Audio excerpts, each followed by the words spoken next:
ನಮಸ್ಕಾರ ವೀಕ್ಷಕರೇ. ಕರ್ಣ ಧಾರಾವಾಹಿಯ ಕತೆ ಈಗ ಅತ್ಯಂತ ರೋಚಕ ಘಟ್ಟಕ್ಕೆ ಬಂದು ತಲುಪಿದೆ. ತನ್ನ ಮಗ ಕರ್ಣ ನಿತ್ಯಾಳನ್ನ ಪ್ರೀತಿಸುವಂತೆ ಮಾಡಲು ತಂದೆ ರಮೇಶ್ ಹೂಡಿದ ಕುತಂತ್ರ ಕರ್ಣನಿಗೆ ಈಗ ಅರ್ಥವಾಗಿದೆ. ಪ್ರೀತಿ ಮತ್ತು ದ್ವೇಷದ ನಡುವೆ ಒಂದು ದೊಡ್ಡ ಯುದ್ಧವೇ ಶುರುವಾಗಲಿದೆ. ಇಂದಿನ ವಿಡಿಯೋದಲ್ಲಿ ನಾವು ಕರ್ಣ ತನ್ನ ಪ್ರೀತಿಗಾಗಿ ತನ್ನ ತಂದೆಗೆ ಹೇಗೆ ಸವಾಲು ಹಾಕಲಿದ್ದಾನೆ ಎಂಬ ಕಂಪ್ಲೀಟ್ ಮಾಹಿತಿ ನಿಮಗೆ ನೀಡುತ್ತೇನೆ. ತನ್ನ ತಂದೆ ರಮೇಶ್ ತನ್ನನ್ನು ನಿತ್ಯಾಳ ಜೊತೆ ಸೇರಿಸಲು ಪ್ಲಾನ್ ಮಾಡುತ್ತಿರುವುದು ಈಗ ಕರ್ಣನಿಗೆ ಸ್ಪಷ್ಟವಾಗಿ ತಿಳಿದಿದೆ. ಆದರೆ ಕರ್ಣ ಮತ್ತು ನಿಧಿ ಒಬ್ಬರನ್ನೊಬ್ಬರು ಜೀವಕ್ಕಿಂತ ಹೆಚ್ಚಾಗಿ ಪ್ರೀತಿಸುತ್ತಿದ್ದಾರೆ. ಈ ವಿಷಯ ತಿಳಿದ ಕೂಡಲೇ ಕರ್ಣ ತನ್ನ ತಂದೆ ರಮೇಶ್ ಬಳಿ ಹೋಗಿ ನೇರವಾಗಿ ಎದುರಿಸುತ್ತಾನೆ.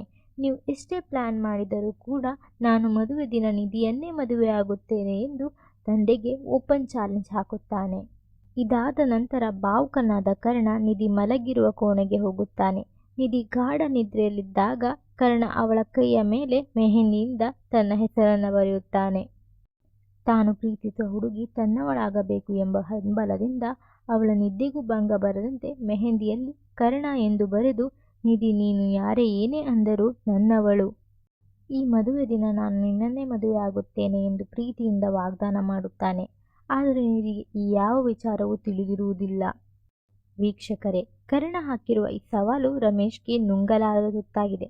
ಮದುವೆ ಮಂಟಪದಲ್ಲಿ ಕರ್ಣ ತನ್ನ ಚಾಲೆಂಜ್ ಹೇಗೆ ಗೆಲ್ಲುತ್ತಾನೆ? ನಿಧಿ ಮತ್ತು ಕರ್ಣ ಒಂದಾಗುತ್ತಾರಾ? ಇವೆಲ್ಲವನ್ನ ಮುಂದಿನ ಸಂಚಿಕೆಯಲ್ಲಿ ಕಾದು ನೋಡಬೇಕು.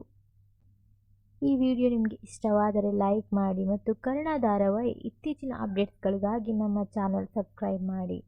ಧನ್ಯವಾದಗಳು.